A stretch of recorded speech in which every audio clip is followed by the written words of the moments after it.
posso esconder que não sou nada sem ti, oh fiel Senhor. Tudo sabes de mim quando sondas o meu coração. Tudo poder saber bem dentro de mim. Leva minha vida uma só verdade, que quando me sondas nada posso ocultar. Sei que é tua fidelidade que leva a minha vida mais. Muito bem, irmãos, boa noite. A graça e a paz do Senhor Jesus Cristo. Prazer enorme, mais uma vez, compartilhar a palavra de Deus com você. E é tão importante, tão gostoso saber que a palavra de Deus na nossa casa está chegando até a tua casa nessa noite. Que Deus te abençoe, hein? Sejam todos bem-vindos. Eu também saúdo a todos vocês na graça e na paz do nosso Senhor Jesus, que excede todo entendimento, a sua palavra que vai ser revelada nessa noite. Amém. Vamos orar. Pai, debaixo da tua graça nós estamos. Obrigado pela vida. Obrigado pelo dia que tivemos, Senhor. Obrigado porque nessa noite nós podemos chegar até a tua palavra, recebê-la como alimento, como algo que transforma vidas, transforma mentes, ó Pai, coração. Uma palavra que traz cura, traz libertação, uma palavra que nos salva, porque nos põe ao encontro do nosso Senhor e Salvador Jesus Cristo.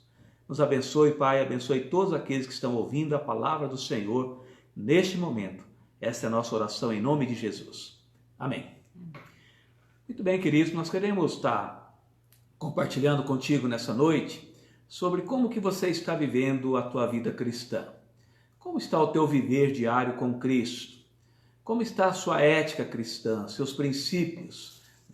Muitas vezes nós, como cristãos, temos focado mais nas coisas transitórias do que nas coisas eternas. Então, nessa noite nós queremos trazer essa reflexão que vai edificar. É uma palavra de muita edificação para o teu caráter cristão, para a tua conduta cristã. É você viver e buscar as coisas eternas, valores e princípios eternos, e não se prender muito em coisas transitórias dessa vida. E o texto que nós escolhemos para estar compartilhando está no livro de Colossenses, capítulo 3, versículos de 1 a 4. Vamos lá?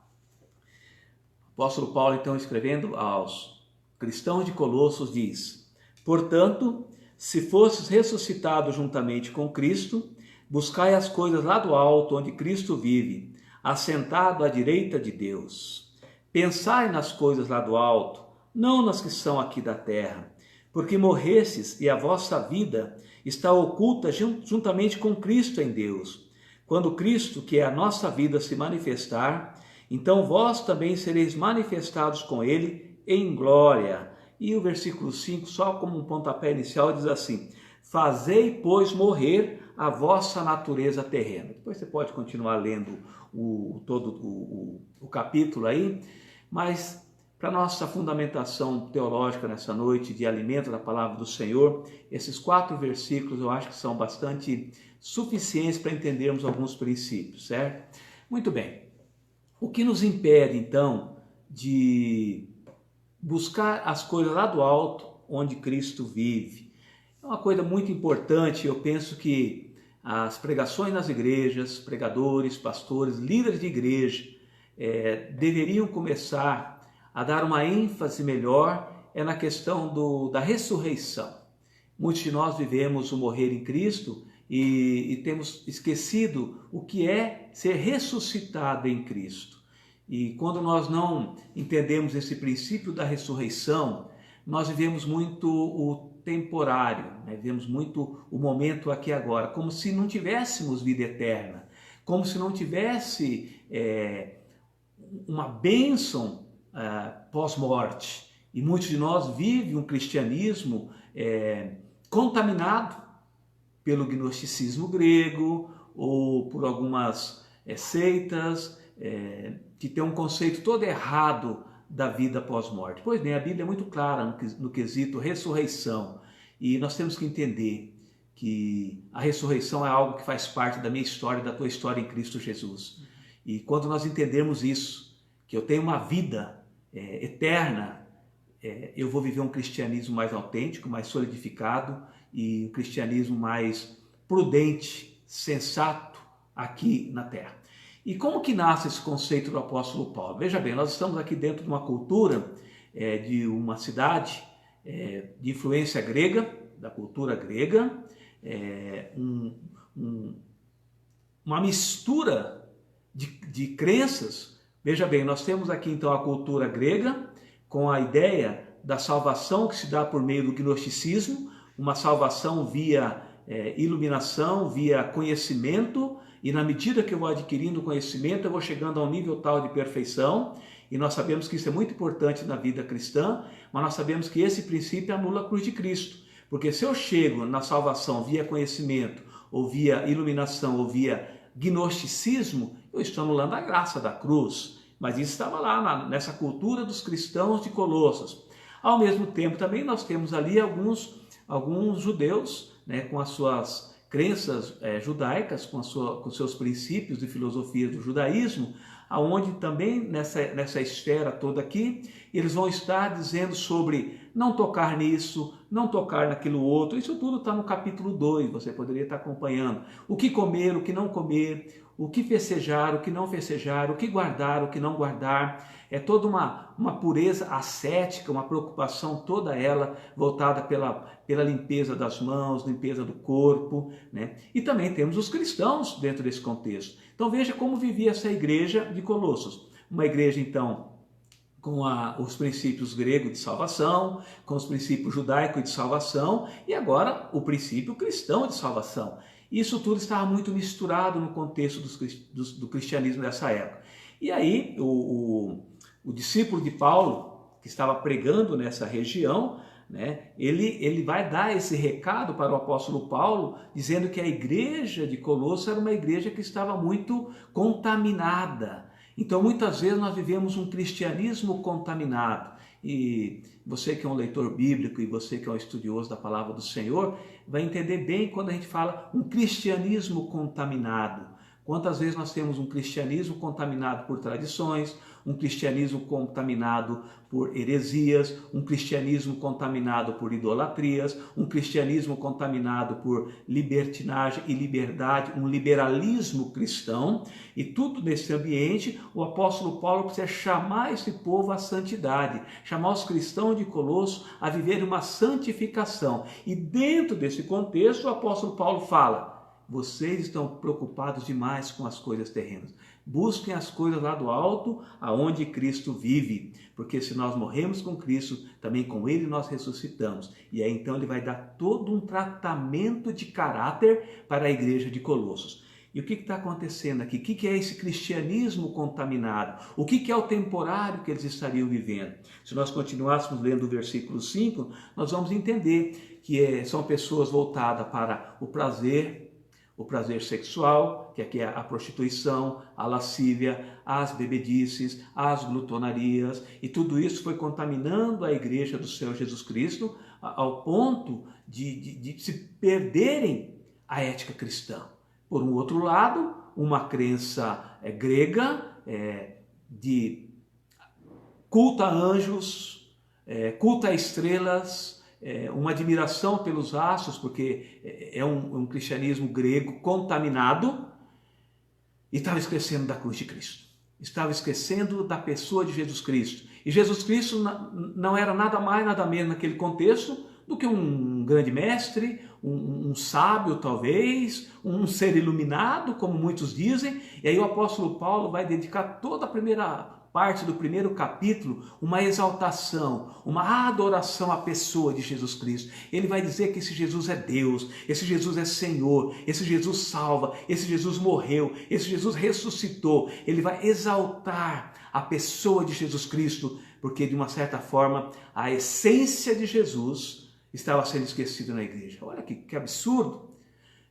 E a nossa igreja tem dado essa ênfase à pessoa de Jesus? A nossa igreja tem dado o cristianismo de hoje, tem reverenciado o nosso Senhor e Salvador, a segunda pessoa da Trindade, com toda a honra, com todo o louvor, como Deus, e não apenas como um grande pensador, como um grande mestre, como um grande filósofo, como um grande homem que dividiu o calendário em antes de Cristo e depois de Cristo. Isso até os ateus têm que admitir que existiu esse homem e que ele dividiu a história, mas para nós Jesus Cristo não é só um Senhor da história, é o Senhor e autor da vida, e é um Senhor que está me aguardando na eternidade. E por isso o cristianismo tem que ser um cristianismo voltado, o cristão tem que estar voltado para os princípios eternos.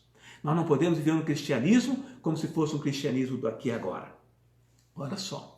Quando o Paulo estava ensinando esses princípios, ali nós tínhamos vários gregos convertidos ao cristianismo e que vieram da ideia platônica do conhecimento. E quem estuda um pouco de filosofia vai entender o mito da caverna. O que diz o mito da caverna? Veja bem, Platão e Sócrates ali, eles então acreditavam numa essência que vivia num outro mundo e que esse mundo que viviam ali era somente sombra daquilo que é eterno, vamos assim dizer. E ele criaram o mito da caverna. E no mito da caverna, o que se ensinava? Que todas as pessoas eram ignorantes no que diz respeito ao conhecimento. E o mito da caverna diz que um filósofo caiu dentro da caverna. E esse filósofo, então, ele era responsável de tirar aqueles homens algemados na sua ignorância, na escuridão de uma caverna, e tinha a obrigação de levá-los para fora da caverna, que era o mundo do conhecimento intelectual e não apenas o conhecimento sensitivo. Isso é assunto de filosofia, mas aqui nós tínhamos uma igreja que era conhecedora desses princípios e eles acreditavam numa coisa metafísico. E por isso o apóstolo Paulo fala, olha, não percam tempo com essas filosofias da metafísica, de um demiurgo, de um mundo que é muito distante, e busquem as coisas onde Cristo vive. As nossas coisas metafísicas, elas se pautam em Jesus Cristo. E aí os gregos teriam condição de entender esse princípio que o apóstolo Paulo está ensinando.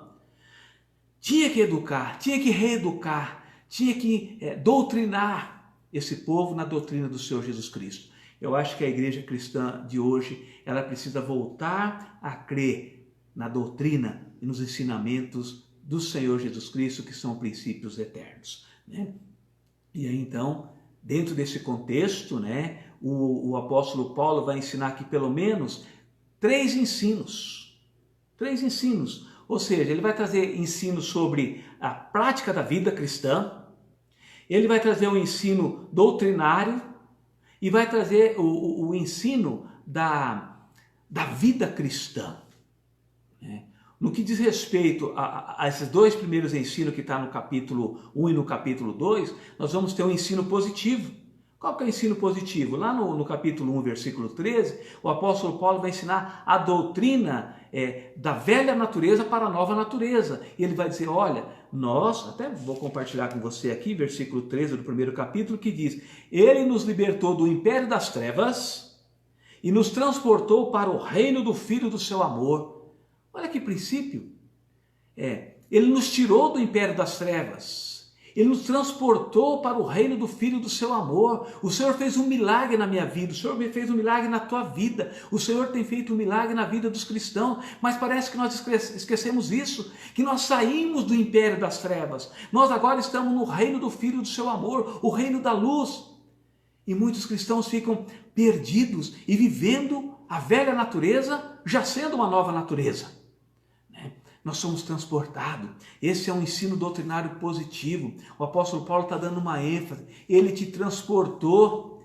Eu preciso crer e você precisa crer que nós saímos do império das trevas. Nós saímos do reino da perdição. Agora nós estamos no reino do Filho do seu amor, o reino da luz, o reino onde não tem confusão, o reino onde não tem perturbação, o reino onde não deveria ter contaminação com as práticas, como eu citei aqui no capítulo 3, a partir do versículo 5, prostituição, impureza, paixão lascívia, desejo maligno, avareza, e ele considera que a avareza como a idolatria, que é o amor ao dinheiro. Então, o homem da nova natureza não deveria mais estar voltado para viver esse tipo de vida que ele vivia antes. Agora, como é que ele vai conseguir isso? Como é que ele vai acreditar que é possível isso? Ele tem que acreditar primeiro no poder da ressurreição e ele tem que acreditar primeiro no poder da transformação. Eu fui transportado. E uma coisa muito bonita que diz no capítulo 2, versículo 6, diz assim, ó: vocês receberam a Cristo. Assim como vocês receberam a Cristo, andem nele, andai em Cristo, nele radicados, ou seja, enraizados. E essa palavra aqui é como uma árvore que você transportou, e essa árvore então ela brotou, a raiz dela teve vida, e essa raiz então tendo vida vai produzir frutos, porque ela está firmado e enraizado na fé. Puxa vida, se nós somos transportados do reino das trevas para o reino de Cristo, como que eu vou observar isso? Com os frutos dessa árvore. O Senhor Jesus Cristo falou lá nos evangelhos, pelos frutos os conhecereis. Qual é o fruto que nós temos produzido? Nós temos produzido frutos temporais, frutos dessa vida somente, frutos do viver o aqui e agora, um cristianismo barato, medíocre. Gente, nós não podemos mais viver um cristianismo medíocre. Nós temos que amadurecer na fé, nós temos que dar um passo na nossa maturidade cristã, produzir bons frutos. Como que eu vou produzir bons frutos? Buscando as coisas do alto, buscando as coisas do Senhor, os ensinos do Senhor, crendo que esse Senhor me transformou, esse Senhor me trouxe vida. Então, está tudo dentro dessa primeira doutrina que ele ensina. Agora, a segunda doutrina que o apóstolo Paulo vai ensinar, ela é polêmica. É o capítulo 2, versículos 8 ao 23. Por que ela é polêmica? Que ele vai desconstruir. O apóstolo Paulo vai desconstruir uma religiosidade filosófica e uma religiosidade do judaísmo, uma religiosidade pautada em leis, num legalismo, não faça isso, não faça aquilo outro. E é lógico que nós não pregamos um cristianismo barato, nós pregamos um cristianismo sério, porque nós cremos que a nossa liberdade é limitada pelo amor, e a palavra amor é Deus, a minha liberdade se limita em Deus, na vontade de Deus, na soberania do Senhor, mas eu não posso viver um cristianismo do medo, um cristianismo da opressão, um cristianismo da lei, um cristianismo que não faça nada, ou um cristianismo que faça tudo. Essa era a confusão. E qual é o equilíbrio? O equilíbrio é eu crer nos valores eternos, nos princípios da eternidade. Então tem uma polêmica ali. E quando nós chegamos aqui no capítulo 3, versículos 1 a 4 que nós lemos, essa é a prática cristã. Como deve viver um cristão? Tudo que você for fazer. Isso não é novo, não é para mim, não é para você, nós temos ouvido muito isso. Tudo que nós formos fazer, nós deveríamos perguntar sempre: o que o Senhor faria no meu lugar? Como ele se comportaria? Qual seria a atitude do Senhor Jesus Cristo? É um princípio. Eu quando ensino jovens, quando eu tenho a oportunidade de ensinar para jovens, e alguns jovens perguntam para mim: o que eu posso assistir, pastor? O que eu posso ouvir, pastor? Aonde eu posso estar, pastor? E é muito simples. O ensino básico desse princípio é: faça o que Jesus faria. Assista na TV como se Jesus estivesse ao teu lado assistindo. Frequente lugares cuja presença do Senhor Jesus estaria contigo naquele lugar. Escute aquilo que, se Jesus estivesse ao teu lado, você não teria vergonha de escutar. E como que é isso na prática? Deixa eu me dar um exemplo bem prático para vocês. Certa vez eu conversava com uma pessoa sobre um lugar que nós deveríamos estar, e eu falei: eu vou levar minha esposa e minha filha. E alguém falou: não, mas eu não acho legal o ambiente lá para mulheres. Eu falei: olha, se esse ambiente não é legal para mulher, para minha mulher estar e para minha filha estar, também não é um ambiente para que eu esteja. É um princípio. Ora, se elas não podem estar, por que eu posso estar? Agora, todo ambiente que eu estou, a minha mulher pode estar. No ambiente que eu estou, a minha filha pode estar. Esse é um princípio. No ambiente que eu estou, Deus pode permanecer. Eu escuto o que Deus escutaria. Eu assisto o que Deus assistiria. Eu faço aquilo que Deus faria. Esse é um princípio. Esse é o ensino da vida prática cristã. E quem dá conta disso? Quem crê nos valores eternos, quem crê nos princípios eternos. Essa é a prática cristã, né? Como é a vida familiar cristã? A vida familiar cristã vai estar no versículo 18 e depois até o versículo 1 do capítulo 4. Como é o princípio de um cristão? O que ele deve fazer? Quais são os valores que nós buscamos? Quais são os princípios que nós buscamos? Está escrito aqui. E são doutrinas de ensino do apóstolo Paulo. É uma carta de ensino. Como viver no cristianismo autêntico, um cristianismo gostoso, um cristianismo leve, um cristianismo cheio de esperança. A minha vida não acaba aqui agora. Eu tenho uma eternidade para viver. Eu tenho uma vida pós-morte, uma ressurreição para viver, que já começa na ressurreição da nova natureza, do novo homem que Cristo Jesus promete para nós. E diante desses princípios, eu encerro e quero passar a palavra para Yara. Mas olha só, as virtudes que são recomendadas aqui a partir do versículo 8. Despojai-vos igualmente de tudo isso. Despojar é tirar fora, ou seja, a ira, a indignação, a maldade, a maledicência, a linguagem obscena do nosso falar. Misericórdia, irmãos. O linguajar nosso tem sido um linguajar horrível, um linguajar de maledicência, um linguajar ruim, um linguajar nocivo, um linguajar que destrói. Olha o que diz Provérbios 18, 21. A morte e a vida estão no poder da palavra. O que bem a utiliza, come do seu fruto. Fale coisas boas, alimente pessoas com a tua palavra. Isso é um fruto que deveria ser perceptível na vida de todo e qualquer cristão. Então, diante disso tudo, eu começo a me preocupar com as coisas eternas. E começa a não dar muita confiança para as coisas terrenas. Deixa eu te roubar um minuto aqui, Yara. O que seriam coisas terrenas? Coisas terrenas que a gente se preocupa demais. É riqueza, são bens materiais, é a moda, é o consumismo, é o carro X ou o carro Y, é festa tal, festa não sei o quê. Isso tudo é transitório, faz parte da vida? Fazem parte da vida sim. Mas por que é que nós nos preocupamos tanto com essas coisas? Que a gente não vai ter proveito nenhum, nem no túmulo e muito menos na vida eterna. A gente deveria estar preocupado com aquilo que edifica-me para desfrutar a eternidade. Isso é estar preocupado com as coisas eternas e menos preocupado com as coisas temporárias. Nós acreditamos e cremos que Deus colocou a eternidade no nosso coração. Por isso que a gente fala sobre essas coisas. Nós cremos num Deus que nos colocou a eternidade. Nós nascemos para sermos eternos. Por isso a importância de nós levarmos a nossa vida, de colocarmos as nossas vidas, os nossos sonhos, os nossos planos, tudo que nós fazemos, o jeito como a gente conduz esse tempo que nós estamos aqui, alinhados com o propósito de Deus. Porque assim nós sabemos que vamos desfrutar da nossa vida aqui com tantas promessas maravilhosas que Deus tem para nós e também vamos desfrutar da vida eterna. Esse é o sentido do cristianismo. Mas como é que nós vamos alinhar a nossa vida com a vontade de Deus? Eu fiquei pensando sobre a questão do ser sal e ser luz. Se nós formos o sal da terra, como Jesus disse, vocês são o sal da terra, no Sermão do Monte, em Mateus 5, Jesus fala isso. Então, vocês são o sal da terra. Durante o tempo de vida de vocês aqui, vocês precisam temperar as coisas. Temperar essa terra. É dar gosto, é dar sabor, é dar equilíbrio. A gente sabe que uma comida sem sal é uma comida insonsa. Ela não faz, ela não gera prazer na gente para comer. E uma comida muito salgada também é complicado, né? Passamos o tempo todo tomando água quando comemos uma comida muito salgada.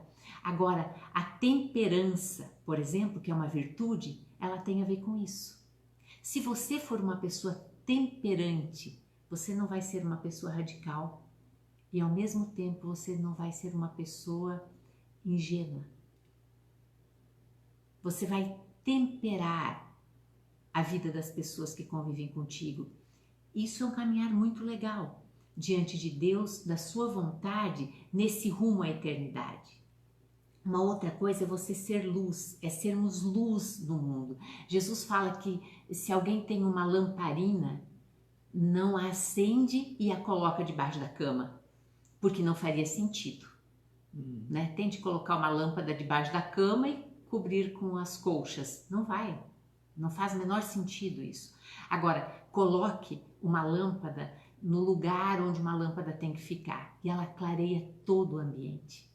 Então, é assim que nós devemos ser luz no mundo, alumiar, tornar as coisas claras, revelar a verdade, ter uma vida pautada na verdade. Isso é ser luz no mundo. Clarear a vida das pessoas que estão em trevas, elucidar, aconselhar, ensinar boas coisas.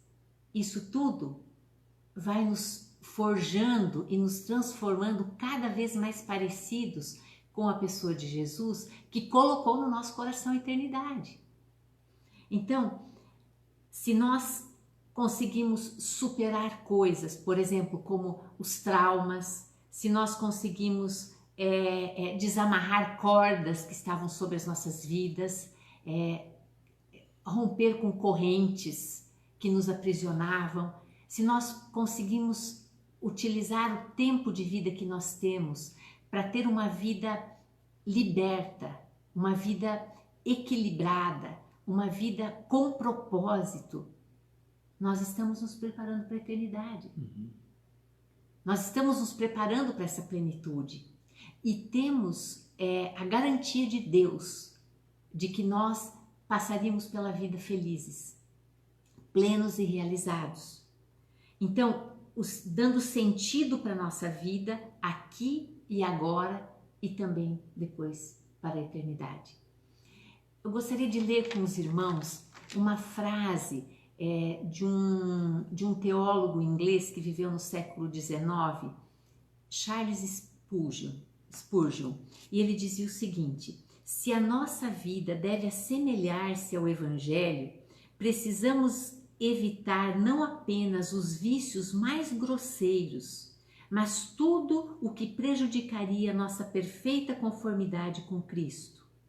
Por amor a Ele, pelo nosso bem e pelo bem dos outros, precisamos nos esforçar dia após dia para permitir que a nossa vida seja cada vez mais de acordo com o seu Evangelho. E entender o Evangelho é o ponto central para mudar as nossas vidas. Amém.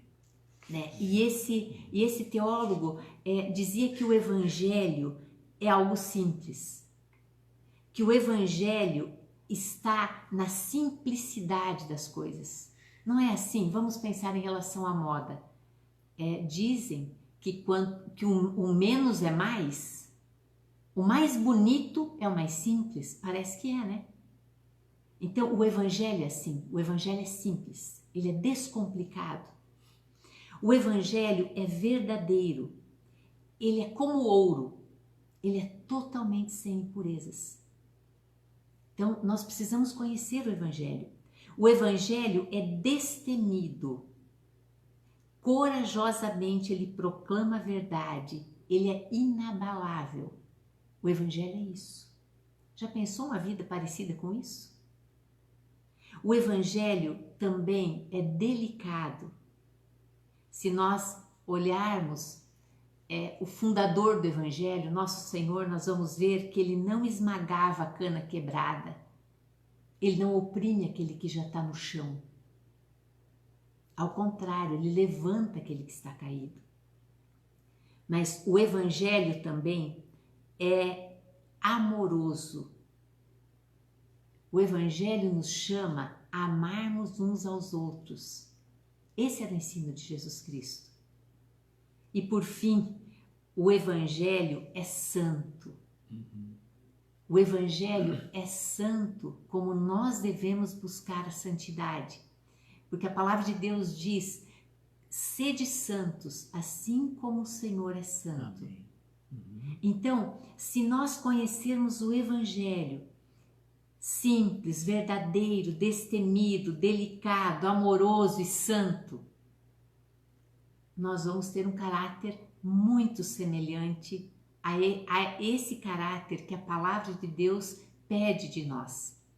E nesse caráter, que seria o jeito da gente viver, o jeito da gente se relacionar, a forma como cuidamos da nossa vida e das nossas relações, da nossa vida, que pode ser a vida pessoal, o trabalho, a vida familiar. Conforme nós estivermos alinhados com o Evangelho, entendermos o Evangelho do Senhor, então nós vamos nos tornando cada vez mais parecidos com aquela essência que Deus colocou dentro de nós. O Senhor colocou a eternidade no coração do homem. E nós podemos vivê-la aqui e agora, e também no futuro. Assim, então, nós queremos deixar essa mensagem para você. Leia a palavra de Deus, conheça o Evangelho. É muito lindo o que está escrito aqui. É um aconselhamento que muda a sua vida. Pode mudar a sua vida. Verdade. Tenha desejo de estar perto de Deus pela oração e pela leitura da palavra. Então, nós queremos orar, mas antes de orarmos, é importante nós nos perguntarmos, né? Que tipo de cristianismo é o meu? Ou que tipo de cristão sou eu? Eu sou um cristão que vivo só o temporal, só o terreno, só o transitório, só as coisas do aqui e agora, um cristianismo pautado nas inseguranças desse mundo, né? Nos princípios deste mundo. Se nós temos vivido um cristianismo assim, é uma noite de repensar. Cristianismo é para mudar de vida. Cristianismo, ele é ético, como a Yara falou, ele é estético, ele é bonito, mas ele também é ético. Não dá para ser um cristão sem ética. Não dá para ser um cristão que vive na mentira, que vive no engano.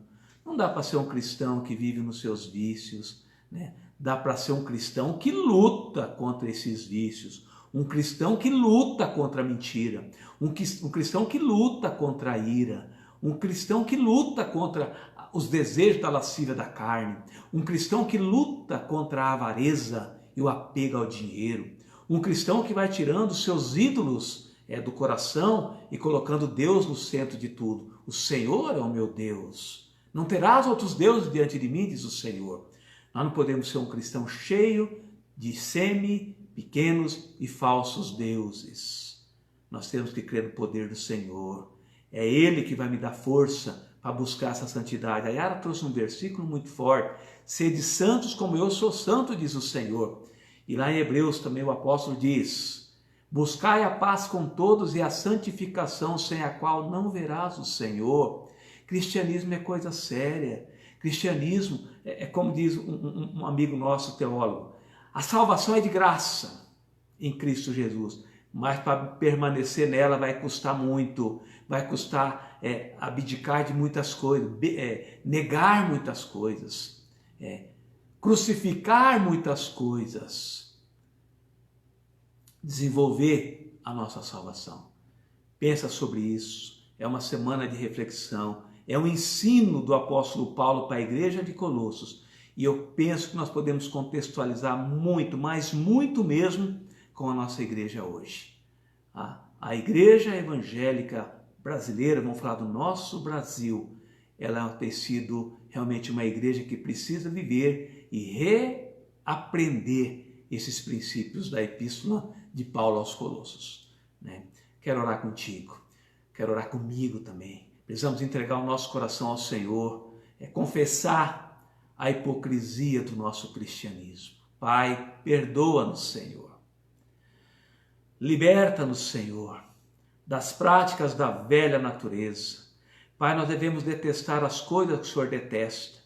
Devemos detestar o pecado como o Senhor detesta o pecado, Senhor. Nós devemos almejar e querer salvação, santidade, buscar as coisas lá do alto, como tem sido a busca do apóstolo Paulo aqui na carta, no ensino aos Colossos, ó Pai, a igreja de Colossos, ó Senhor. Ensina-nos, como igreja cristã brasileira, a buscar esses valores e princípios eternos, ó Senhor, a crermos no poder da ressurreição, a crermos que a nossa vida aqui é passageira, que tudo não passa de vaidade, como bolha que desvanece pelo vento, como diz o livro de Eclesiastes. Tudo é vaidade correr atrás do vento. Ensina a tua igreja, ensina-me, Senhor, ensina a minha família, ensine, Pai, os nossos irmãos, a igreja que nos ouve agora, aqueles que nos ouvem, Senhor, e que ainda não têm compromisso contigo, que possa pensar isso, que a vida aqui é transitória, mas que nós temos a proposta de eternidade. Perdoa-nos, Senhor, e Espírito Santo de Deus, nós declaramos, dependemos da tua orientação, da tua santificação em nós. Santifica-nos, Espírito Santo. Ensina-nos as verdades da Bíblia. Ensina-nos a crer em cada princípio e valor que nos conduzem à eternidade. Esta é a nossa oração em nome do Senhor Jesus. E que o Senhor nos abençoe e nos guarde, que o Senhor faça resplandecer a luz maravilhosa dele sobre nós, nos dê a paz e que a sua misericórdia esteja sobre mim e sobre a tua casa. E uma semana na paz, na plenitude do Espírito Santo. Amém. Glórias a Deus. Amém.